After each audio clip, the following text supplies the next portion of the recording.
This episode is brought to you by Progressive Insurance. Do you ever think about switching insurance companies to see if you could save some cash? Progressive makes it easy. Just drop in some details about yourself and see if you're eligible to save money when you bundle your home and auto policies. The process only takes minutes, and it could mean hundreds more in your pocket. Visit Progressive.com after this episode to see if you could save. Progressive Casualty Insurance Company and Affiliates. Potential savings will vary. Not available in all states. This episode is brought to you by Indeed. Stop waiting around for the perfect candidate. Instead, use Indeed sponsored jobs to find the right people with the right skills fast. It's a simple way to make sure your listing is the first candidates see. According to Indeed data, sponsored jobs have 4 times more applicants than non-sponsored jobs. So go build your dream team today with Indeed. Get a $75 sponsored job credit at Indeed.com/podcast. Terms and conditions apply. Hey everybody, welcome to another special episode of the Stacking Benjamin Show. I'm Joe Saul-Sehy, and this week, me and my buddy OG are taking you guys through a guided tour of some of our best interviews and the complete shows around them with some of the mentors who really made a difference this year. And OG, this next person, Dr. Julia DiGangi, she's all about emotions. And when you think about what destroys good investing more than anything, would you say that's number one? Oh, it's 100%. Yeah. Behavior. And that's usually driven by not feeling so great about your decision making. I can't tell you the number of dumb trades I've made over the years where I just decided, hey, I'm going to go into my TD Ameritrade account at the time and just make a dumb move. Go into my Schwab account and, oh, you know what? I think this is going to be good. No research, no nothing. And you and I, OG, we know better. I got a feeling. Yeah. So how do you control your emotions instead of your emotions controlling you? Dr. Julia DiGangi is a pro at this and really brought it at an interview from late this summer. So we'll take you back there the entire show, including the interview with Dr. Julia DiGangi. Happy holiday week, everyone.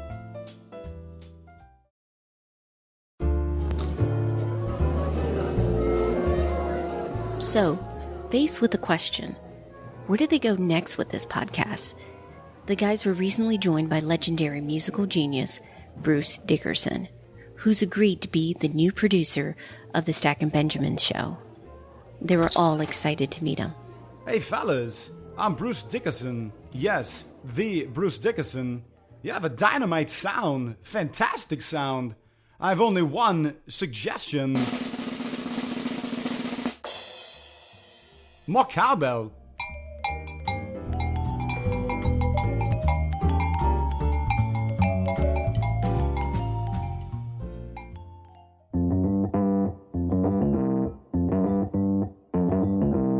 Live from Joe's mom's basement, it's the Stacking Benjamin Show.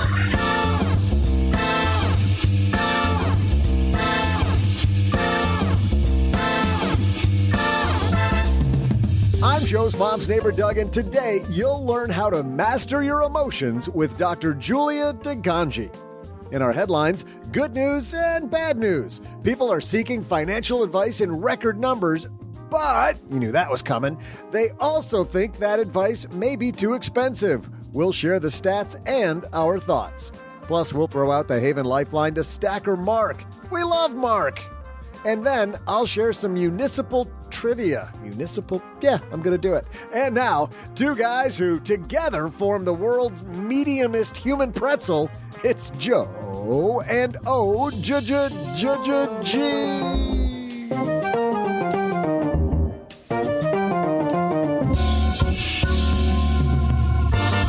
You know, that makes sense, Doug, because sometimes I think in pretzels, OG, that that they're too doughy and soft. And then I went to Bavaria, and I thought I was going to chip a tooth on the pretzel. So the mediumist, I think, is a good place to be. You're doughy and soft on the inside, and crunchy and hard, and just gritty on the outside. Ripped, yes. That's not at all what I was going for. And here, I know it wasn't. That's why I had to take corrective action. We've got the guy who's salty on the outside, though. How about that? Now you're firing on all cylinders. Mr. OG is here. It's the saltiest. There it is. Absolutely. How are you, man? Feeling very pretzel-y today? No, not at all. Just very much I can't think of anything. Just a non-pretzel-y day? Just a Have you podcasted before? Non-pretzel-y day. Yep. Well, we got a great show, and I can tell OG's getting emotional already about his pretzel stuff. You guys can't tell because you're not hanging out with us live, but OG looks all emotional. Very emotional. This is my emotional face. You do know,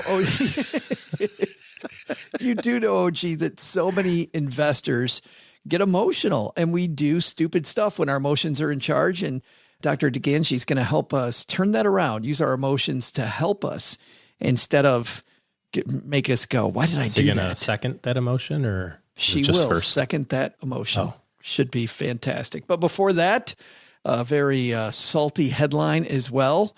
But even before that, well, let's go over the guest bio. OG. Dell PCs with Intel Inside are built for the moments you plan and the ones you don't. They're for those all-night study sessions, the moment you're working from a cafe and realize every outlet's taken, the times you're deep in your flow and can't be interrupted by an auto update. That's why Dell builds tech that adapts to you. Built with long-lasting batteries so you're not scrambling for an outlet, and built-in intelligence that makes updates around your schedule, not in the middle of it. Find technology built for the way you work at Dell.com/Dell PCs. Built for you. So then after that, Dr. DiGangi did this. In business, there is no room for guesswork. Every shipment matters. Every deadline counts. And when you're trying to keep operations running smoothly, the last thing you need is uncertainty. That's why reliability is at the core of USPS Ground Advantage. From the moment your package is first scanned in, it moves through a secure nationwide network, aiding in a timely and accurate delivery. You get near real-time tracking so you can keep up with your shipments. And with affordable upfront pricing, there are no hidden fees or surprise surcharges to throw off your cost sheets. It all adds up to predictable deliveries you can depend on, because knowing your logistics are handled lets you focus on everything else, your customers, your team, and the future you're building. Visit USPS.com/Ground Advantage to start shipping with confidence. USPS Ground Advantage. We mean business. And that doesn't even include any of the stuff we're going to talk about on her bio. This woman's amazing. All kinds of stuff. Hey, Dr. Julie DiGangi joining us to talk emotions in investing. But before that, this headline. So let's go. Hello, darlings. And now it's time for your favorite part of the show, our Stacking Benjamin's headlines. Our headline today comes to us from Investment News. Here's a new study out, OG, from Alliance, reported on by Steve Randall. A reported dip in engagement with financial advisors by diverse Americans in 2022 appears to be reversing. Last year, Alliance Life reported that just 24 of Black investors, 35% of Hispanic investors, had a professional financial advisor, dropping from 38 and 44% in 2021. However, new stats for 2023 reveal that 36% of Black Americans and 42% of Hispanic Americans now working with a financial advisor. And this aligns with a rise in confidence among these group that their finances are in shape to support life goals and ambitions, which is 80%. I don't understand how we get more confident, and that's when we go for an advisor. It seems like you go for an advisor when you're less confident, doesn't it? Is there some sort of thought around, I'm not good enough to have an advisor? Is that maybe it? Maybe that's it. Maybe you're so not confident that you're like, I don't even know what questions to ask. This reminds me of something we talked about a couple of years ago. It's one of the really big financial institutions that found out that when people are embarrassed about their money situation, they don't want to talk to humans. So their phone system had the automated attendant that would jump in, and if you felt good about your situation, you'd go to a human. What if you just don't want to talk to humans ever, regardless of confidence level? I think the lesson there, this came from Capital One. By the way, it was, Doug. We talked about Capital One. See, I listen. If you have a high credit score, you want a concierge level service. You do not want to be in automated menu. So Capital One will route you immediately to a person. If you have a low credit score, you're embarrassed, to your point, Tug. It's like a fun party game. Call the 800 number for Capital One and see who answers. And then hello, this is Jody. How can I help you? You're like, what up? Yes. Woo! I just looked up my credit score for free. Turns out it's pretty bad. They're like, please press 1 to be disconnected. Please press 2 to be also disconnected. Yes. Welcome to Capital One. Please, God, go away. Goodbye. All circuits are busy. This is not supposed to turn into bashing Capital One. This is about human emotions. No, I'm saying that it would be a fun party game to see who gets the automated attendant versus who gets a live person. So everybody dials. Oh, you do it on like speakerphone at game night. Got it. Yeah, at game night, you dial up Capital One, you put in your social, and they, for me, they would just go click. There wouldn't even, there's like a third tier nobody talks about. Do you think it has to do with feeling about like embarrassed, or is it like worthiness, or is that kind of the same thing? Like, I'm not worthy I don't have enough money. Is that an embarrassment thing, or is that just a practicality of like, I'm not embarrassed. I got 20 grand. I don't need an advisor. It is interesting, OG, because what I should have done. What I should have done was read the next foreshadow. sentence. Is it future again? Apparently you did. It's like genius. They write, for those that are not currently getting professional financial advice, around 3 in 10 believe they don't have enough money to warrant it. Around 15% do not trust financial advisors. Around 1/3 think it costs too much. And this goes up to 46% among Asian American respondents, by the way. So people of Asian descent thinking it's too expensive. So there's all kinds of reasons. Yeah. Financial advisors costing too much is interesting. And I know, OG, when Michael Kitces was on the show, he was talking about this word advisors, that there is a difference. Anybody can call himself an advisor. When I was at Camp Phi, our friend Roger Whitney was going on about that, about how horrible that, there's this, you can do anything, call yourself a financial advisor. Eric Brotman on the show recently said that. So a lot of these pros in the business that are advice givers, OG, they roll their eyes when they see somebody who's just a product salesman call himself a financial advisor. Oh, it's no different than the fiduciary word, which is comical to me at every level because nobody uses it correctly. The government doesn't enforce it worth a damn. There's no regulations around the usage of it. There's a real there's a big firm that's advertising a lot in Dallas, and they're specifically talking about, it's all fear and panic marketing, basically. Like, the market's down, you're going to run out of money, inflation is through the roof. It's all that kind of, fear sells type of deal. And by the way, if you invest your money, we'll give you a 25% bonus on your, income for life if you invest by such and such a time. Okay.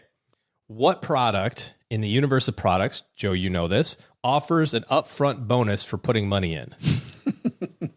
That would be an annuity. That's an annuity. Ding, ding, this ding. guy on TV is like, we are fiduciaries and we don't sell any commission product. Oh, like, he's blatantly goodness. saying all of this stuff. And then it's like, now, to be fair, honestly, you can, as a fiduciary, you can sell annuities and not receive the commission. Sure. But I've never known anybody, I've been doing this 26 years, I've never known anybody to do that. Your research, Joe, proves that, right? When you went to that annuity lifetime income thing. It did. And it said, well, as soon as we take away the commissions, what happens to the product sales? It goes in the toilet. Why? Because the product sucks and it has to be, wrapped in this big, this big pot of money for somebody to figure out a way to sell it to somebody else. Like, that's the only way that those things exist. So even big brands that are advertising on TV, nobody uses the word correctly. And so that's, financial advisor, fiduciary, whatever. I'm with Kitces on this. It's a terminology that, a car wash salesman could call himself a financial advisor, and there's no ramifications for it. That's what's so weak about the term. This is why I get so frustrated with a lot of financial writers, is because financial writers, when they write about hiring a financial advisor, they say the first thing you should ask is, am I a fiduciary? Are they a fiduciary? Second thing you should ask is, what do you charge? Yeah. Fiduciary, you already explained why that's just getting blown up. Nobody's enforcing it. A, you could use it incorrectly, or B, you could just lie about it. And there's no. The second thing, though, I hate this idea of asking about fees. The first question is, what are you going to do for me? If the fee's huge and they're going to do nothing for you, or nothing that fits your lifestyle or what you need, or the support system that you need behind you, well, then don't hire them. But if they tell you what they're going to do, and then you can do the math and you're like, okay, yeah, that fee fits, then hire them. It's a value-based concept here, no different than any other sort of professional relationship that you have, right? I mean, rarely do you go to your physician and say, where did you go to medical school? Right? You just go, I'm at a doctor's office, therefore I must be talking to a doctor. Very few people actually look their doctor up, right? Their physician up. You just go, I'm here, so therefore I must be, right? So be it. I don't know that I've ever asked my doctor how much it costs. I did ask, I was at a children's hospital, how much, a broken arm would cost. And they went, yeah, we don't know until we do it. So there's a whole, you want to open up a Pandora's box of conversation. Let's talk about the medical system and pricing in America and how great, how see-through that is, how transparent that is, right? How the hell did we get here? Well, we're just talking about professionals and, it is very congruent. Just like a commission salesperson will not correct you when, you're trying to delineate them from an advice giver versus a salesperson. They won't correct you. I know some doctors, I have friends that are doctors, and I'll tell you what, and I know we have many nurse practitioners in our audience, and they do a heck of a job. The thing that frustrates doctors in my community is there's a couple doctors in particular that we know that OG never, ever, ever correct the patient when they call them Dr. So-and-so. They don't say, no, right. I'm a medical No, I am the same. And it just rubs a doctor the wrong way who's had all this additional training. And I'm not ripping nurse practitioners. They do a heck of a job. They know what the hell they're talking about, but you're not a doctor. It's not the same. Yeah. And maybe that's not even congruent. Maybe that's a little different thing. Doug's nodding his head, shaking his head. Doug's like, that's not even. There's a lot of things here that are synergistic, I think, between any sort of professional services, whether it's, law or medicine or financial planning or whatever. It's like, you have to do your research and background on the person, but it's really a value-based operation. You're not going to go to a divorce attorney for a traffic court ticket. It's like you have to find out what it is that you need. Does the person that you're talking to provide that in a way that offsets the cost that they charge? And if they do over long periods of time, it's worth it every time. If they don't, then they don't. Let's talk about the other part of this, though, OG, that's exciting. We brought this up before about just nationally, there's nowhere near enough financial planners who are advice givers to serve the national population in the United States. I don't know about the many people listening to this show worldwide, but in the USA, we don't have enough financial planners. And it gets even worse when we talk about financial planners of color. We talk about Black financial advisors and Hispanic financial advisors. Man, if somebody listening to us is in a Hispanic community, a Black community, if that's your heritage, like you have a population that needs you, I think is what this says too. We could use more financial planners all across the board, but especially in those communities. Yeah, 100%. And what's neat about the industry now that, of course, wasn't the same, Joe, when you and I started this little endeavor some odd years ago, is that there's actually career paths for this now where, to be fair, you and I were both on the sales side of things at the very beginning, right? It was like, hey, you can fog a spoon. Here you go. Here's a phone book. There's a phone. Go see if you can go get clients. Go sit in a room and call people that you don't know. Yeah. Go see how it goes. And now you can graduate from Texas Tech or Kansas State or other places that have certificate programs in financial planning. You can have a degree in financial planning, and that's a viable education and career path now. So as you're looking at, if you're a young person trying to figure out what to do, this is a pretty awesome gig. Still don't have one in podcasting. Still not a viable career option. It's not a viable career option in podcasting. Not yet. Not a thing. Someday. We can only hope.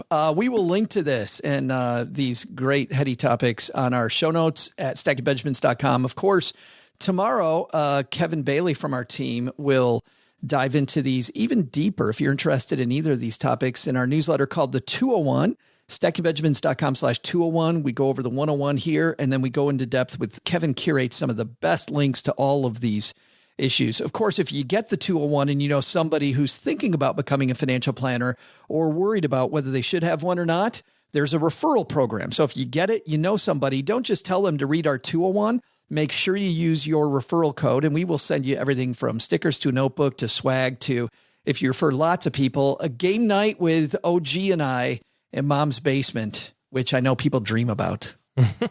It's generally what they want. Coming up next, Dr. Julia DiGangi has worked all over the place, notably receiving her PhD from DePaul University, her residency at Boston Consortium, where she was a clinical fellow at this little place, OG, called the Harvard Medical School. Never heard of it. And a teaching fellow at Boston University School of Medicine. She has worked with people in the area of PTSD, among other things. She also has been around the world in places working with traumatized and underserved communities like people in Nigeria, Iraq, Kenya. She has worked in all kinds of different places. She is very concerned about our emotional struggles. And when it comes to money, man, there is a lot going on there emotionally that becomes blocks in our path. We're going to talk about turning that around with her in just a moment. But to get there, first, Doug, I think you've got some trivia for us. Sure do, Joe. Hey there, stackers. I'm Joe's mom's neighbor, Doug. Today, we're going back to a time when stacking Benjamins could only mean piling up a bunch of dudes named Benji onto each other's shoulders. Long before the $100 bill was first minted, William Penn founded Pennsylvania as a haven for Quakers. Imagine a whole state devoted to a breakfast cereal. Love it. Today, the state is still home to the largest population of Quakers in the country, although, tragically, not many other breakfast cereals. Most people know Pennsylvania for things like Wait a minute, Hershey's candy. There is still a few people doing tricks, though, across the country. No? Where's the sound effect? The ba-dum. Come on. Yeah, thank you. I'm going to continue. Most people know Pennsylvania for things like the Hershey's Candy Company, the World of Little League Museum, and of course, the Liberty Bell. Wonder if they'll ever get around to fixing that thing. Being one of the OG colonies, Pennsylvania is loaded with cool history. On top of all the famous stuff, the historically Amish city of Lancaster is the site of the country's first farmers market, as well as the oldest pretzel bakery. Today's trivia question is, on this day in 1777, Lancaster, Pennsylvania was the capital of what for exactly one day? I'll be back right after I get the recipe for s'mores from Joe's mom.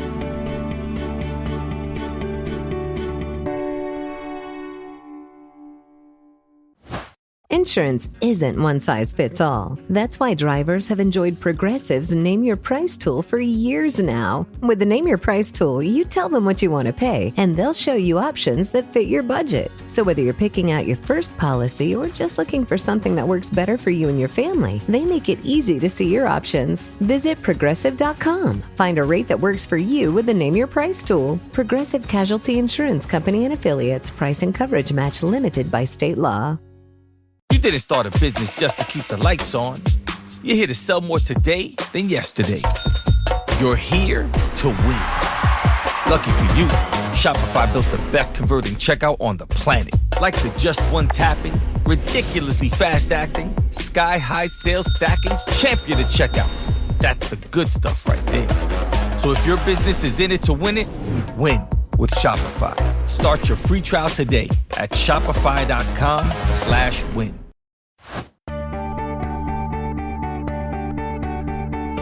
Hey there, stackers. I'm Lake County Little League quarterfinalist and s'more chef, Joe's mom's neighbor, Doug. Today's trivia question is, on this day in 1777, Lancaster, Pennsylvania was the capital of what for exactly one day? The answer? The United States. When the Continental Congress had to flee from the British in Philadelphia, they settled in Lancaster, Pennsylvania for one day, probably for those pretzels, making the city the nation's temporary capital. And I thought moving a bachelor pad was a pain. And now, here to teach you how to harness the power of your brain to reach greater levels of success, it's Dr. Julia DiGangi. And coming down to the card table, I'm so happy she's here with us. Dr. Julia DiGangi's here. How are you? I'm so glad to be here, Joe. Thank you for having me. I'm good. Well, I'm so happy. And you know, you met Mom, so you know the emotions around being in Mom's basement. So thank you for helping us keep her even keel. I'm just fascinated by your career. Before we get into this, you did something completely different. What did you do before you were in this particular career? So I'm a neuropsychologist now, and you're right, not too many people have heard of a neuropsychologist. So that just means I'm a clinical psychologist with specialized expertise in the brain. And I never thought I would end up here. And I come from a sort of a lineage of psychologists. My father is a psychologist. So Ah, I just always thought it was like his thing, and he wasn't territorial about it. I just was like, you don't do that because that's what your dad does. But I sort of grew up in a family that paid a lot of attention to emotion, for better and for worse, a lot of attention to behavior. My father would always have very interesting, compelling stories. My mother worked with immigrants her whole career, and my brother is disabled.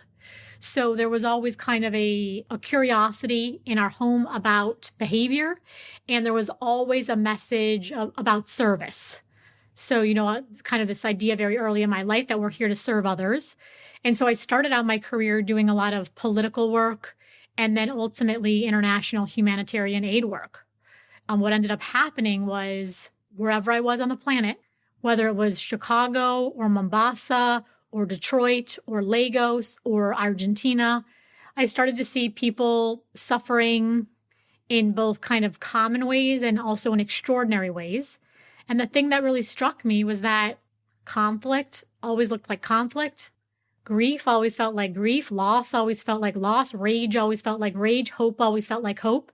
And so I started to get very curious about the brain and how the brain really gives rise to our entire existence. And so that ended me into sort of the scientific study of human emotions and human relationships. And so here I am. it is fascinating how that real life experience made you go, you know what? I really want to dive more into the brain. I think it's interesting. You talk in this project about how the science has kind of changed. It used to be we'd have the emotion. We can't do anything about the emotion, so we just have to deal with it. But now you say the science has really moved. If I got this right, the science has moved to, yes, the emotion is going to happen. It's just going to come out. But we can really be much more effective than we used to think about changing our life and changing our outcomes based on what? Based on how we respond to the emotion? Joe, I think you nailed it. So I think for a long time, there was kind of this message that we are the victim to our emotions, that things happen to us all day long, every day of our life, and then we're just kind of stuck with our feelings. And what we're really starting to understand, certainly from neuroscience, is that number one, emotions and thinking are not really separate entities. In other words, the way that you think, the way that you pay attention, the way that you make decisions, the way that you even remember is informed by emotional circuits in the brain. Okay. So like there are sort of like two sides of the same coin, and that emotions are, quite literally a neuroelectrical energy. They're an actual entity or a thing that's happening inside of our body. And we absolutely have authority over our emotions. And the reason this is so important is that emotions form the meaning of our life. I know you do some really powerful work around business and money and financial literacy. Money has everything to do with our feelings. How much is enough? How much is too little? Things about, sufficiency or insufficiency. And one of the things I think is an incredibly powerful shift for people when it comes to money is a lot of times we don't realize this, but we are absolutely in a relationship with money. So sometimes I'll ask my clients or my patients who come to me for money issues is like, if you and money went to therapy, what would money say about you? Right. Yeah. That you don't pay any attention to me, that you only think about me when you're panicked, that you're angry about me, that there's always insufficiency, right? So, and if you think about what this really is, it's an emotional energy. It's an emotional relationship. And when we really start to think about our lives in these emotional terms, it becomes so empowering and so transformative. Speaking of transformative, something that was transformative for me as I was reading your words was that there's this paradox going on, right? And there's these two central players in this paradox. And I'd love for you to, as a way to kind of dive into this, explain these two concepts. We have emotional power and emotional pain. Can we talk about the two of them and then the juxtaposition and the paradox going on between the two of them? Absolutely. I would love to talk about that. When people ask me, what do? I really say I root my work in the brain, emotional pain, and emotional power. So if you think about the brain, it's not all that big, right? For most of us, it's less than 3 pounds, and it's extraordinary. From this 3-pound blob of like primordial goo, the whole of human consciousness rises, right? Well, because the brain is not that big, it's gotten very efficient with how it uses its real estate. So when you have a bad feeling, whether it's you're just irritated in traffic, you're annoyed by your spouse, you're frustrated by social media, all the way up to you're traumatized, so any bad feeling, the parts of your brain that give rise to those bad feelings are the same parts of your brain. So it's a difference in kind of degree. It's not a difference in quality. All right. So when we feel bad, we feel bad. And when we learn how to work with bad feeling from the mild to the most extreme, it tends to work across the board. Well, the converse is true too. When we think about the most empowering things in our life, it's never really about situations. It's about feeling. Do we feel confident? Do we feel safe? Do we feel connected? Do we feel expressed? Do we feel authentic? And what I kind of call all of this is, do we feel whole? The most powerful human being is not the human being that has to go around posturing and pretending and amputating entire sections of ourselves because we think they're somehow unacceptable. The most powerful human being on the planet says, this is who I am. If you think about this kind of mathematically, it makes perfect sense, right? So if you're, for example, you're an energetic being, and there are energies in your body that you like. So there's probably things you like about yourself, and then there's things you don't like about yourself. Well, if we have to spend our whole life pretending I'm going to hide this part about myself, and I'm going to shove this part of myself down, and I'm going to deny that part of myself, what you're really doing, again, from this kind of like the physics of emotion, is you're saying, I'm going to subtract that energy from me, and I'm going to subtract that energy, and I'm going to subtract that energy. And you do that enough times, and you do that for enough years of your life, you end up pretty depleted, pretty exhausted, pretty self-rejecting, and just frankly, and I don't mean this term pejoratively, but pretty weakened. There's this much more powerful version of all of us that exists when we say, let me express all of my humanity. I mean, it's kind of like 2 + 2 = 4. So isn't it interesting that so many of us get ourselves into all these tangles by trying to deny parts of us that are just as obvious as gravity makes things fall down? Well, this is the powerful piece for me, was that, you know, I feel like most of your life and most of people around you say, you know, you shouldn't have feelings about this. You should stop feeling about this. And you're telling us that's impossible. You're going to feel it no matter what you do. So it isn't about the fact that you're feeling or not feeling. The feelings are going to happen. Your brain's going to make them. You have a great thing that you say, by the way, which is you can have all the strategies you want. Your brain doesn't work on strategy. I'd never heard this before. Your brain doesn't work on strategy. Your brain works on emotion. Your brain is all about emotion. So it's not about curtailing the emotion, like duct taping it off. It's about letting it go. But then what do you do with it? 100% right. And like, I think everyone will resonate with this. Like, there's been times in our life where we have all of our ducks in the best strategic row possible, right? We have the right team. We have the right ideas. We have the right things on paper. It's like, for some reason, it's not working. People do this all the time. I also work as a psychologist, and so I do a lot of work with couples. And I can't tell you how many times people will come to me and say, this person is totally right for me on paper, but it is just not happening. Oh, you've heard that 100 times. There just is no, quote, magic, right? Exactly. And the reason is the energy is off. The other thing that's kind of even struck me in my own life is like, ever since I got this book deal, I've been doing more social media stuff. And I haven't done a lot of social media stuff in my life. I've been kind of a private academic for most of my life. But what sort of has struck me is like, sometimes I'll like really spend a lot of time on the quality of the video or whatever. And like, it's fine. But the posts that always do the best is when it's just like me talking very authentically. Right.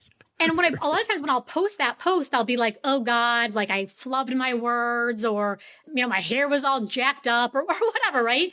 And it's like, human beings, I say this all the time. It gives me chills every time I say it. The thing we want more than anything else on this planet is access to ourselves, access to our own power. Now, what's really important, because I know a lot of the people that listen to your show are leaders. And what happens is we have to understand that emotions are a thing of contagion. I don't mean this metaphorically. I mean this neuroscientifically. Like, neuroscience shows us that we can catch each other's emotions. And you know this is true because you've had it happen hundreds of times in your own life where you're in a good mood and you walk into a room where people are not having a great day, Joe. 2 minutes later, your mood sinks like a lead balloon. Yeah. The other thing I like, this is one of my favorites, is have you ever walked into a room where people are like cracking up? You actually have no idea what they're even laughing about. And you're now like also laughing hysterically. Yeah. Because we catch each other's emotions. So when we have the power to show up authentically, it reminds people, often unconsciously, but it doesn't matter. Emotional transactions are still a thing. It reminds people the thing they want the most in this lifetime, which is access to their own wholeness, which is access to their own power. What I think is so cool about this message, and it's not even my message necessarily, right? It's just like the way the brain works. It's the way the nervous system works. We make our lives so much harder than they have to be. It gets to be a lot more enjoyable and a lot more effortless when we just trust the fullness of our emotional experience. Yeah, that is the paradox, that instead of looking away from the pain, we actually look toward the pain to inform our power, which is pretty wild. You have an example in the first chapter of your book that I'd love for you to tell our stackers about. This is an entrepreneur named Krish. You write, had long dreamed of merging his love with real estate with the gift of teaching, and that really wasn't working out. Can you tell us about Krish? Yeah, so Krish is a client of mine and was incredibly gifted. And so we had this idea to basically start this training program, and it went very successfully on paper. In other words, like the training program was going well, lots of students were enrolling, but the problem was he felt awful. And the reason he felt awful, I think a lot of people are going to resonate with this because I certainly do, is he was basically outsourcing all of his power, people pleasing. So he wasn't honoring his own boundaries. So for example, people would ask for a refund well after the refund period, and he felt like he had to give the refund. Or people were asking for additional accommodations, and he felt like he needed to make all these accommodations. And so he was really confused, like, how could I have wanted this for so long? How could it be going so well for me on paper? And yet, why do I feel so bad? I call this, and I think this is such a big moment when we can really see it, I call this the pain of self-division. Now, I am a trauma researcher and I am a trauma clinician, so I am very, very clear that the world absolutely can do horrible things to us. Full stop. What I want to contribute to the conversation is this, and Krish is a perfect example of this. We create an enormous amount of pain in our own lives when we divide our behavior from the truth of our emotional energy. For example, you basically have 3 engines in your brain that are constructing your life. You have an engine of emotion, you have an engine of behavior, and you have an engine of thinking. So a lot of times my engine of emotion will say, I feel exhausted. But then my engine of behavior says, too bad that you're exhausted, we're going to overwork. Right. My engine of emotion says, you know what? I don't really like what just happened here. I really kind of want to speak up. I want to share something. What do? I keep my mouth shut. I'm getting to a point in my life where I really want to start honoring my sacred no more. I want to just start holding my own boundaries. What do? I say yes. In all of those moments, I have divided myself from myself, and what I show myself, yes, unconsciously, but nonetheless, your brain is picking up on it, that the dangerous person in the room isn't them. The dangerous person in the room is me. And so until we're willing to integrate the truth of our feeling with the truth of our behaving, we're never going to be whole. And by not being whole, we're going to feel, again, I always say people say emotions are so confusing. There's an emotional math to our life. When you're feeling in one direction and behaving in the other, the result is feeling depleted, feeling exhausted, feeling hopeless, feeling like I wake up every morning and look around and think, well, this isn't all that exciting. Right. I feel like there's momentum either way. Like the more that I have this, what ends up being negative self-talk, because I'm constantly overriding, right, the pain. I'm going, no, suck it up. I'm tired, but I'll sleep when I die, or the hustle culture, which we hear about, which it can be so toxic. Or no, I'm going to give them this thing that just this one time, I'm going to do this thing one more time. It feels like there's a momentum there, which gets worse and worse and worse. But it also seems that if I address that and go, okay, I'm tired, my body's really telling me that I want rest, and I begin to honor that, like I would think also that momentum speeds very quickly and gives me confidence very quickly as well. Very quickly. That's a great point, Joe. You're exactly right. One of the most extreme ways that I've come to learn this is I do a lot of treatment with trauma. So PTSD is kind of the classic sickness after trauma exposure. And the reason that I will sometimes talk about really extreme cases of trauma, so very extreme assaults or torture, or I do a lot of work with combat veterans, is because if we can get people relief under the most extreme and excruciating conditions of human suffering, then there's lessons for all of us to learn along the continuum. And one of the things I think people are surprised to hear is that when we work with PTSD, so say someone had a combat trauma a long time ago, decades and decades and decades ago, what happens is like people start, even though the trauma happened many, many years ago, people are avoiding all of these things in their life today. So for example, they're avoiding social interactions, they're not going into public, they're having conflicts with their spouse. I mean, it goes on and on. PTSD is a very debilitating disorder. If people are willing to engage in the treatment, which is at the core, am I willing to face painful feelings that I've been avoiding? Horrifying. Yes, absolutely. That's kind of what the sort of categorical definition of trauma. But I always say, when we have lived through a trauma, the trauma is over. What happens is our brain tricks us. And because that emotional energy is stored in our nervous system, the brain, when it kind of touches that emotional energy, feels like, oh my God, it's going to happen again. Oh my God, it's going to happen again. So we have to work powerfully with our nervous systems and say, okay, we're no longer in Afghanistan, or we're no longer in Iraq, or we're no longer a child. And we really go into the trauma. We process the trauma in very painstaking detail. Otherwise, what you're saying is, if I keep looking away from it, if I keep trying to shelter it, that's how I'm reliving it every day over and over and over, is because I'm trying to shelter it. 100%. Let me say this, and if I start to go too afield, you take me back to wherever you want to go for your listeners. Yeah. The horror of trauma is not what it did to us, it's what it does to us. Someone abused me back then. People always abuse me. My childhood was volatile back then. My life is out of control until I die. Do you see there's a presentness of trauma that it's not just about what happened to me back in the day. It's that the future has also been corrupted. This is why if I always say if I had a million lifetimes to live, I would live it on this altar of human pain and human power.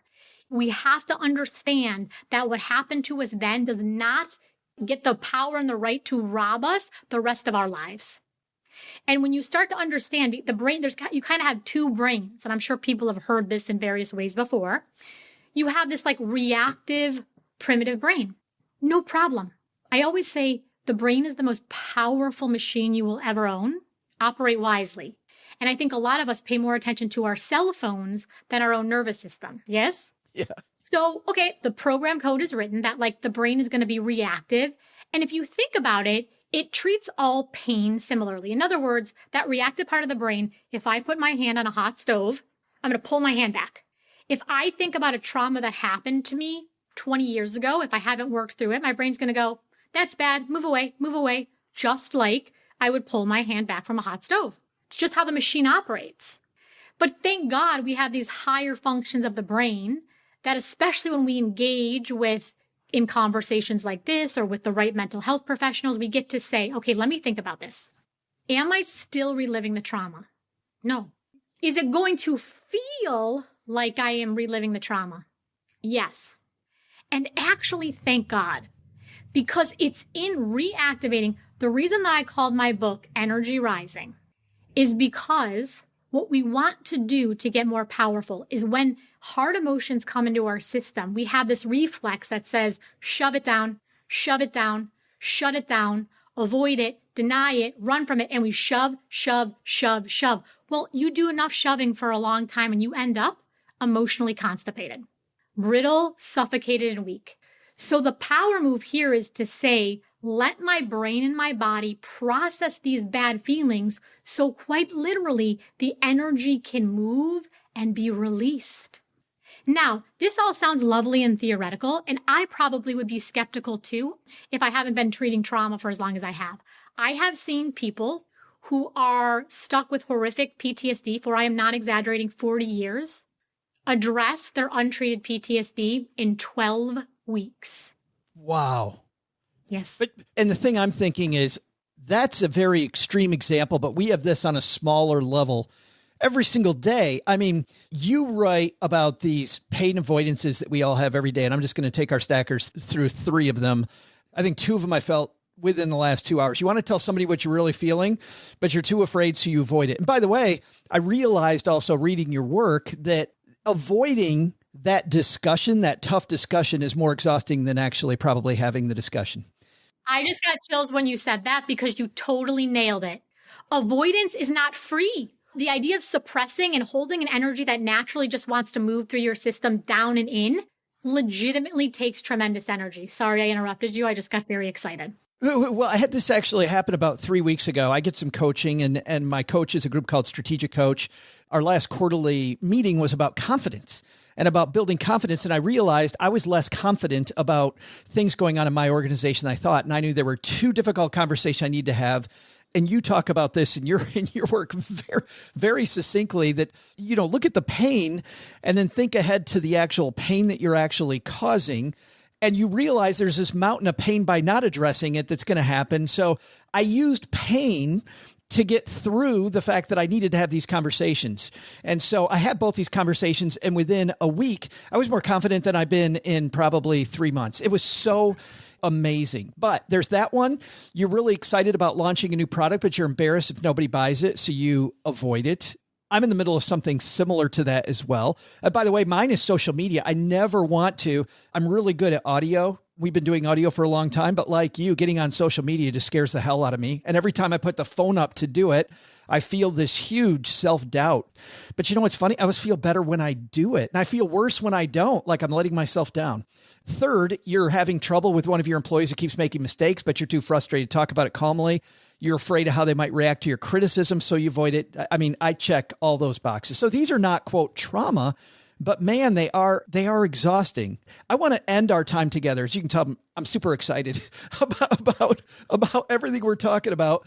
But you have, at the end of every chapter, you have these exercises that we can do. And there's one exercise from chapter 2 that I'd love to take everybody through, because I think this puts a point on the little piece of the book that we've been talking about, which is controlling your shake. I love this idea of the shake, because we all think of the shake as pain. And you point out that, well, yeah, kind of maybe in the short term, but the shake is really pretty badass. So can you talk about what the shake is and controlling our shake? Absolutely. And thank God for physical health, because when I use the analogy, it becomes very clear for people. So I call this idea as like, hold your emotional shake. So when I go to the gym and I try to get stronger, let's say I can only lift 10 pounds. And today I'm going to like go big. I'm going to go for 15 or 20. When I start to like lift, let's go 20, I really start to get to like my 3rd rep. My muscles are literally going to shake. Okay.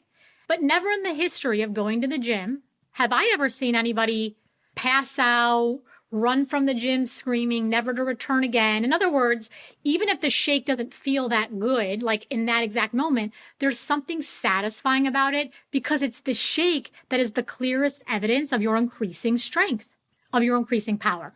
Well, the emotional system functions far, far more like the physical system than we give it credit for. So let's imagine, Joe, I loved your example of social media, and it made me kind of chuckle, because like you have these like fear rating scales, and people are like, I would rather die than publicly speak. Okay. So like we are wired to be very like afraid of all of these like these judgments that go on in our minds. So let's use your example. Say you're going to do a Facebook Live and you're going to show your beautiful face. Chances are very high that you're literally going to shake. Your voice might shake, your hands might be shaky, your thoughts might race, your heart might pound. But when it comes to our emotional lives, if we don't understand what's happening, we'll shut that down. Oh God, Facebook is never for me. Oh, it's not for you. How many times have you gone on Facebook Live? One time for 17 hours straight? No, for 7 seconds. And I just determined it was never for me. Well, the whole idea is we know that the brain habituates. Just like your muscles kind of rise to a greater level of power, if you just give your nervous system a little bit of time, I 100% promise you, it will habituate to a new baseline. It will happen if you do it regularly for a very short period of time. It will happen. And I also love how you said when you do the thing that you've been like avoiding, you get this great sense of relief and spaciousness because now finally, going back to what I was saying about these engines in your brain, your emotional engine, your behaving engine, and your thinking engine are all firing in alignment. And that's a beautiful, powerful place to be. Oh, I get this big happiness surge. I don't know which way you would know what it is, the chemical that's hitting me, but endorphins, dopamine, I don't know what the hell it is, but I get this great, wow, I lived through that. It was fantastic. It's true. And then the more you do it, one thing people will sometimes ask me is like, does fear go away? And I say, well, if you got super good at, I don't know, running, would your lungs stop breathing? No. Just like your lungs are here to breathe, your brain's number one function is survival. And so the fear circuitry in the brain is always going to detect fear. But here's the cooler thing. When you train yourself to handle more of an emotional load, to handle just a little bit more emotional weight and a little bit more emotional weight and a little bit more emotional weight, what's going to happen is sure, you're still going to feel fear from time to time, but the rooms that you show up in are going to be a lot more powerful. The conversations that you're now a part of are going to be a lot more powerful. The way that you're expressing yourself is going to be a lot more, like when I say powerful, I mean satisfying and enlivening. So it's like we just need to understand how to operate our brain. And I think that's really why I wrote Energy Rising, was to show people through these 8 codes how to really work with the brain and the nervous system. I think it's fascinating to see how the brain's working behind the scenes because it just goes with, so many successful people we've talked to who have said, I get afraid when I don't feel the fear, when I don't feel it, like then I know something bad's going to happen. Like if I go out on a stage and I don't feel nervous, I'm about to suck. It is not going to go well. But when you talk to super successful people, it's almost like they're working the opposite. Well, and the same thing for investors, right? The stock market goes down. Everybody feels this fear. The professional investor goes, this is the time. This is the time when historically I've looked in the face of fear and I've made some better decisions. I've either held on, right? Or I've found a way to see if there might be an opportunity here in the fear. That's a phenomenal example. It's like, is that moment in time scary probably to everyone universally? Yes. But the professional investor has trained themselves to work instead of like pulling their hand back from the hot stove, right? They're able to stay with the situation it's the same situation for everyone on some level, but they've trained their emotional system to work more powerfully in the moment. It is amazing. We just talked to Professor Peter Atwater about a new project he has about confidence, and how these two go just absolutely together is amazing. The book is called Energy Rising, the Neuroscience of Leading with Emotional Power. We talk through, guys, stuff that's in the first 2 chapters. This goes so much deeper. There's so much more. It's so exciting when you realize that you're going to have these emotions, but you can drive the bus. The book's available yesterday everywhere, right? Yes, it's a very exciting time, and I'm so excited. I hope that people pick up Energy Rising. I really think it's an extraordinary way to work with your nervous system. I think it's fabulous. Well, thanks for all the work you do, Dr. DiGangi, and thanks for helping our stackers become better stewards of our emotions. I appreciate it. I appreciate the work that you do, and thank you so much for having me, Joe. Hey, this is John in Seattle, and when I'm not telling terrible dad jokes to anyone who will listen, I'm stacking Benjamins. Big thanks to Dr. DiGangi for hanging out with us. OG, this is specifically why we want an investment policy statement, because I totally agree. If you see this wave of emotion coming or you're able to catch yourself, right, you can put all of these plans in action and make it work for you. You can say, why am I feeling, what's going on, like she mentioned. But investment policy statement is meant for times when you're really emotional. Well, you can think through the not so fun things that might happen, kind of stress test everything and solve that problem in advance. The neat thing is that you don't know whether or not this is reality or make believe when you kind of go through emotional type things. And if you've already experienced it, if you have a memory of, oh, I remember thinking about what happens if this bad thing happens, this is what I would do, then you're much more likely to be successful because you've got some experience to draw on it. It's when when you kind of start out having this sensation, this emotion for the first time and go, I don't know what to do, but I got to do something. Quite often the answer is, no, I don't have to do anything with this particular thing right now. I can, this is doing what it's supposed to be doing. But you have to game plan that in advance. You can't experience it for the first time and then expect to choose right. I love the idea of just having a roadmap. Oh, I'm feeling this way. This is what I do. It's funny. That changed for me when I became a financial planner. Was, I used to think that, of course, the stock market goes down, we should take all our money out. And now my gut reaction, every time the market goes down, my gut reaction has become opposite. Double down. Buy. Because I've trained myself, over time, that this is the emotional roller coaster that we need.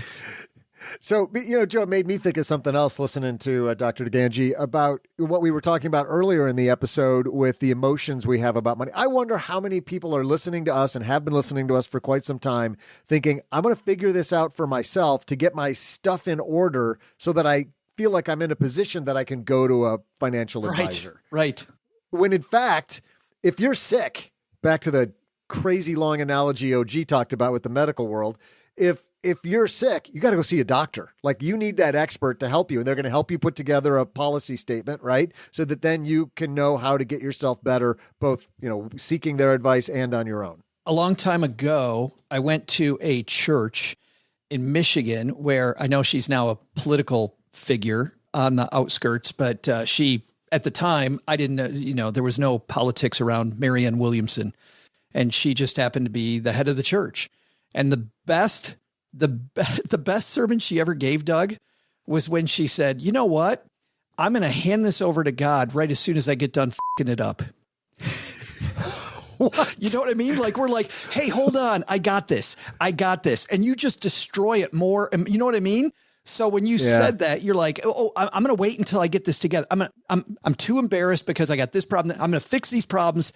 Then it's almost like the person that calls into Dave Ramsey and goes, hey, I got $6 million in my IRA. I make $400,000 a year. We got our cars paid off. I'm just wondering, Dave, if there's anything else you think we should do. Flex, you know what I mean? Scoreboard. Right, exactly.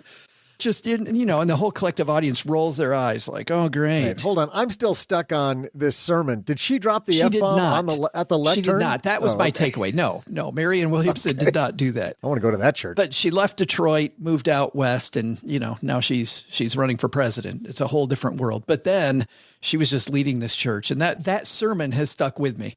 That often we hand things over and I still think about that today. I mean, not just in terms of God. I think about that just in terms of, I'm going to wait on the pro until I look better. Yeah. I'm going to wait until I don't feel like such an idiot. And man, good point. Thanks again to Dr. DiGangi for joining us. Doug will have links later on. And of course, we're going to dive even deeper into these topics of emotions in our 201 newsletter. StackingBenjamins.com/201. Hey, let's throw out the Haven Lifeline and tackle some of life's most important questions. Why could I never get that? Says life's something. It's been almost 1,450 episodes that I can't figure out. Your life's most important questions. Our friends at Haven Life Insurance Agency put, Doug, what you value first? Flu shot. Oh, right now it's that time of year. Go get your flu shot. I'm getting mine tonight. Go get it. Your loved ones in your time. That's why with a flu shot, that's why they may buy quality term life insurance. Flu shot. Actually simple. Well, what a romantic evening. You, your loved one, and a flu shot. Head to StackingBenjamins.com. That's actually exactly what we're doing. Is it? It's like, yes. Oh, gee, Doug's very romantic with his. I know how to woo with his lady friend. Again. Anyway. Was I talking about Haven Life? I was.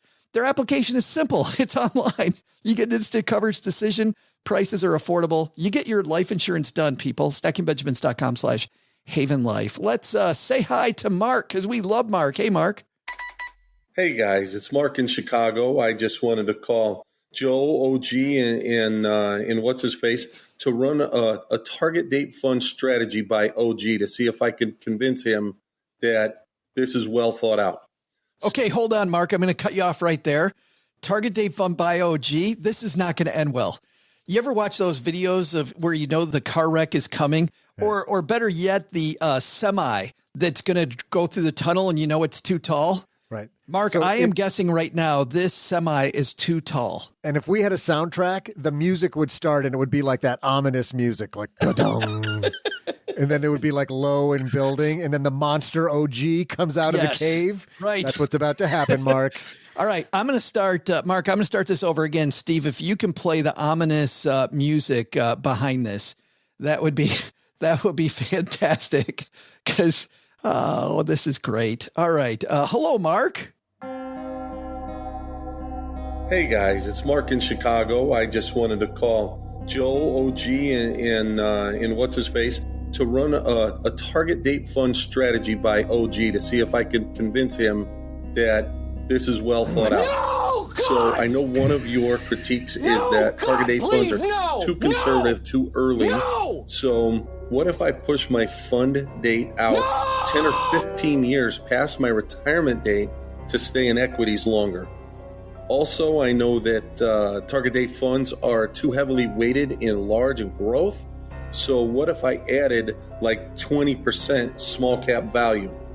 And finally, I know you need that last double, and that's a big concern. So what if in 10 years, I ladder a second target date fund again to stay in equities longer to try to grab that last double? What are your thoughts on this? And boy, please dig deep in that t-shirt pile, see if you have any 3X. Thanks, man. Oh, God. Like the ground is shaking because he's taking these big, giant monster steps towards the microphone. So let me just make sure I heard what he said. I want to buy a target date fund, then buy all the stuff that I should have bought outside of the target date fund, then change the target date fund so that it's not really a target date fund anymore. It's just a fund that's got a different date on it. Then right before I need my fund, I'm going to buy a different target date fund. Is that what I heard? Yeah. I mean, it makes total sense. Works. Do it. Sounds amazing. I mean, for all that work, why don't you just take it apart? That was my thought. And just do it the way you want to do it. Oh, gee, I'm like, it's not that it won't work. It's like, if you're going through all that trouble, why don't you just do it the right way? Because I feel like the right way is less work than buying the target date fund. There's a great piece that Paul Merriman puts out every single year, sometime around the beginning of the year, and you can look it up. And I'm sure Kevin can find it and put it on the newsletter. But basically, he updates his 3-fund portfolio, which is a very simple way to invest over 50 years, and then updates the data and says like, okay, if you would have had this 3-fund portfolio, rebalanced it annually, started with 100K in 1970, and today it would be worth this. But if you would just take, instead of having these funds, you would add just this little bit of international, then it would be this. But if you would just add a little bit of small cap, it would be this. But if you added just a little bit of emerging market, it would be this. But if you added a little bit of large cap value, companies have been around a long time, it would be worth this. And he goes through this exercise. So it changes this 3-fund portfolio to a, 8 or 9, 10-fund portfolio, but not a lot.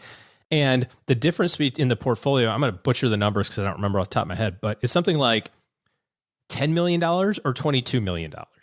It's a profound difference by adding those areas, those other asset classes that have higher expected returns over long periods of time.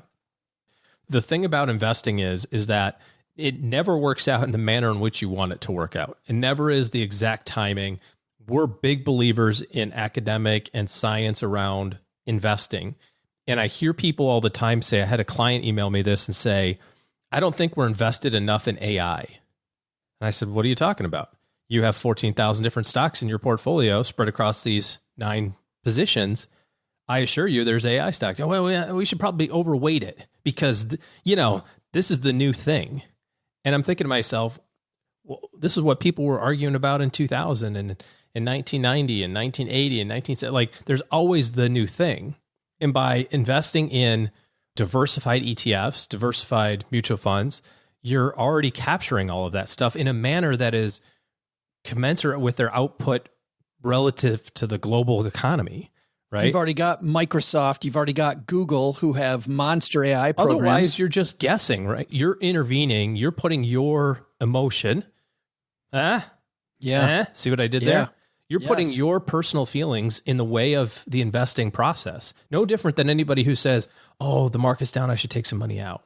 That's it's the same sin, just a different, see, I got that church emotion. I'm tying it all together. I don't know if you guys are keeping notes at home. Just amazing. My point is that it's the same argument. It's just a different thing. It's like, well, no, I think, this, why should the world care what you think? Like, well, I read online that why should the world care that your little echo chamber of AI people think this? The reality is that if it's an investment in an industry or a sector, or whatever you want to call it, that is productive, capital will find its way there automatically. And by being diversified, by owning an S&P fund, by owning a small cap fund, by owning these things, you will partake in that growth merely by investing in those big, broad asset classes. And so I don't understand why you would purposefully try to take money off the table when it's not that much more difficult to add those extra layers in there, like Merriman says, every year. So yeah, target date funds are fine. It will get you where you probably want to go. And if all of your energy is committed elsewhere and you go, I have to invest some money, I don't know where to put it, I don't have the time or energy to pick something, pick the longest date target date fund you can find and put all your money into it. But the solution to your long-term plans is not going to be, I picked this target date fund or that, or I diversified this or that. It's not going to be those things. It's always going to be, did I save enough money? So we're talking about the top of the pyramid here, that sort of stuff. Mark, I'm very glad you called, because your question, this is why we send people t-shirts when they call. Mark's question, Mark's not alone here, OG. I mean, there's so 17,000 other people who want to ask the same question. So many people thinking, Mark, exactly what 17,000 people don't, because that would be a lot of t-shirts. I'm so happy you called, because this is a monster problem. And it's why, frankly, we had Dr. DiGangi on today, is because it's such a problem. It's such a thing for people. And I think where you are, man, I feel like you're far enough along this route. If you're thinking that critically about your investments, then I think using something like the Efficient Frontier or more scientific portfolio is exactly where you want to go. So no need to layer products that aren't meant for that, and to second guess the target date fund people by putting, to use OG's terms, target date fund on top of target date fund. I think there's a much easier route that's going to be also more gratifying. So great stuff. Thanks for that question. If you've got a question for us, StackyBenjamins.com/voicemail, and we'll send you a Haven Lifeline Stacky Benjamin's Greatest Money Show on Earth t-shirt for calling in with a question that everybody else has. So many people have that question. Hey, time for our last segment of the day. This is our community corner. We call it the Back Porch. It's the last segment of the show. A little new today versus on Monday. Back porch, I like that. I like sitting out on the back porch and chatting at the end of a couple good of episode. Yeah, I have a little factoid for you, Joe. Doug already heard this, but I'm going to ask you. A couple weeks ago, iPhone 15 launched. I don't know if you were interested in getting a new iPhone or not. Question number one, when was the first iPhone launched? Any idea? What year? We just did this. 2008. Close, 2007. Okay, 2007. And the purchase price for said iPhone when it first came out was? Oh, it was a bunch of money. It was like $400. Yeah, pretty close. $399, as a matter of fact. Good job. All right, so here's the question. $499. If you would have, instead of buying an iPhone, put the money in Apple stock. How many iPhones could you buy now? Much? Well, yeah. That would have been the trivia question. How many iPhones could you have purchased? Because it's like multiple layers. But how much money would you have today if on launch day in 2007, you took the $499 instead of buying iPhone 1, you put it in Apple stock? How much money do you have today? $500. Let's say $2,000. $35,000. Yes. And we could do this every year. Last year, the iPhone 14 came out, 2022. Obviously, iPhone 14 was $799. If you would have put your $799 in Apple stock, instead, you'd have $950 today. So, I think I'm pretty close here. The first 4 years of iPhones were $499, $599, $599, $599. Those were the prices for the models. If instead of buying an iPhone each one of those years, instead you would have just on those dates put $499, $599, $599 in Apple stock, you'd have $100,000 today. That's incredible. The moral of the story obviously is today I bought 2 iPhones. I see where you're going there. Next. So I avoided all that data. Yes. So I was like, well, should have done that 15 years ago. Right. Oh, well. Oh, geez, like reversion to the mean. Here's my $1,600. And I need 2 new ones. That's incredible. Also incredible is the results of a poll, Doug, from a headline that we did. The greatest poll we may ever do. We had a discussion where the CEO of Amazon said, hey, come back to the office at least part-time. A bunch of people go, no, I'm not doing that. I said, going back to the office is a good thing for your career. Doug is like, that's a bunch of crap. So we asked our Spotify audience, and Doug, what did the audience have to say? So this was a great poll. This is maybe the best poll we'll ever do. I know, in my opinion, we should probably never do another poll again. Doug was right then. God, the end of this. We see it coming. But we'll still do more polls because they're fun. But this topic sparked a lot of great conversation in the basement. It's still going on. There's still people commenting on this topic in the basement from a post that happened a while ago. And then we did this poll on Spotify. So the poll question was simply work remote or at the office. Who is right on? And, well, Joe, he did fine, I suppose, about as well as he could be expected to do with his point of view on this. His limited brain capacity is what he's trying to. Joe advanced in age. Good effort. Can't really think for himself. Joe got 25% of the vote, but give me the golf clap. Yours truly, neighbor Doug, got 75%. To be fair, that's not the question, though. The question was which one's going to help your career more. Not let's survey people who work from home. Would you rather go to the office or work from home? Well, of course, 80% of people are going to say they'd rather work from home. Well, here's the other thing about that, OG. I think people want Doug to be right. I do. I think people want Doug to be right. Yeah. A little bias. I just think selection bias, obviously. I still think proximity matters. I think it does matter. Yeah, well, I don't think it's just me. I don't think it's who I am, I'm around. We got some great comments from people like Micah in the basement. Micah says, companies can build culture around remote workers. You just have to be intentional. Oh, by the way, Micah, companies have to be intentional about their culture regardless if people are in the office or out of the office. You have to be intentional if you want a specific culture. You just have to do it a little bit differently and with some different methods if they're remote. So I'm agreeing with you, Micah, and most importantly, Micah's agreeing with me, Joe. And then Eric Berryman, similar. He says, I'm in Doug's camp, and this speaks directly to if you want to get ahead in your career, but OG and Joe have small company view of things, and he goes on to talk about what you're focused on if you're working at a company like Amazon with 100,000 plus people. You absolutely can get ahead, as I talked about in that episode before. I didn't say you couldn't get ahead. You said, but it was better. You're trying to say it's better. I do think proximity is better. And yet, in the example that I talked about, where I had a lot of hard metric data to support it, the majority of the people who were on the fast track for senior executive positions at that health insurance company I used to work for were remote. I think Micah nailed it, though. You got to be intentional because, we're a remote organization, 8 people around the United States. And I do feel like we just got out of a meeting and I feel like we were face to face. You know what I mean? Because it's Zoom. We're so used to being online. So you were face to face. Because we are literally face to face. My face is like 8 inches away from yours right now. All right. Whatever. And I don't have to smell your breath. It's the best of both worlds. All right. I think that's going to do it for today. By the way, coming up tomorrow, Kate the Great from our team leading an Instagram Live. It's 5 p.m. Eastern, 2 p.m. Pacific, if my math is correct. 2 p.m. Specific. Yeah, specific Pacific.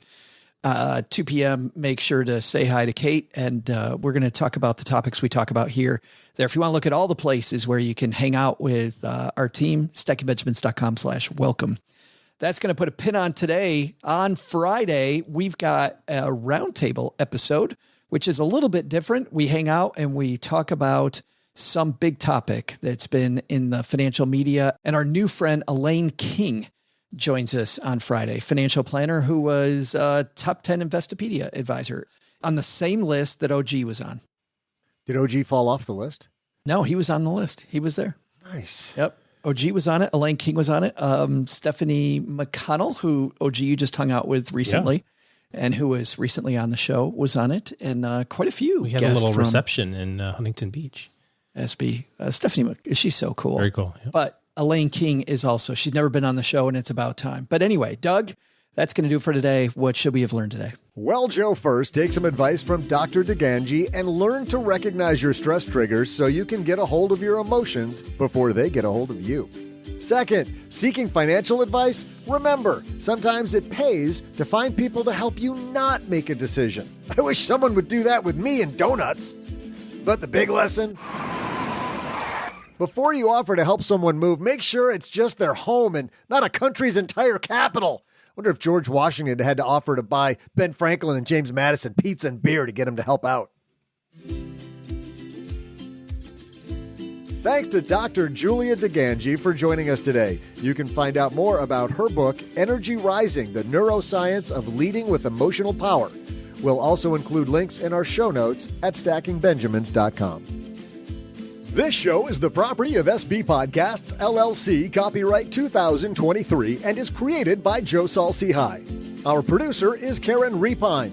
This show was written by Lisa Curry, who's also the host of the Long Story Long podcast, with help from me, Joe, and Doc G from the Earn and Invest podcast. Kevin Bailey helps us take a deeper dive into all the topics covered on each episode in our newsletter called The 201. You'll find the 411 on all things money at the 201. Just visit stackingbenjamins.com/201. Wonder how beautiful we all are? Of course, you'll never know if you don't check out our YouTube version of this show, engineered by Tina Eichenberg. Then you'll see once and for all that I'm the best thing going for this podcast. Once we bottle up all this goodness, we ship it to our engineer, the amazing Steve Stewart. Steve helps the rest of our team sound nearly as good as I do right now. Want to chat with friends about the show later? Mom's friend Gertrude and Kate Youngkin are our social media coordinators, and Gertrude is the room mother in our Facebook group called The Basement. Say hello when you see us posting online. To join all the basement fun with other stackers, type stackingbenjamins.com/basement. Not only should you not take advice from these nerds, don't take advice from people you don't know. This show is for entertainment purposes only. Before making any financial decisions, speak with a real financial advisor. I'm Joe's mom's neighbor, Doug, and we'll see you next time back here at the Stacking Benjamin Show.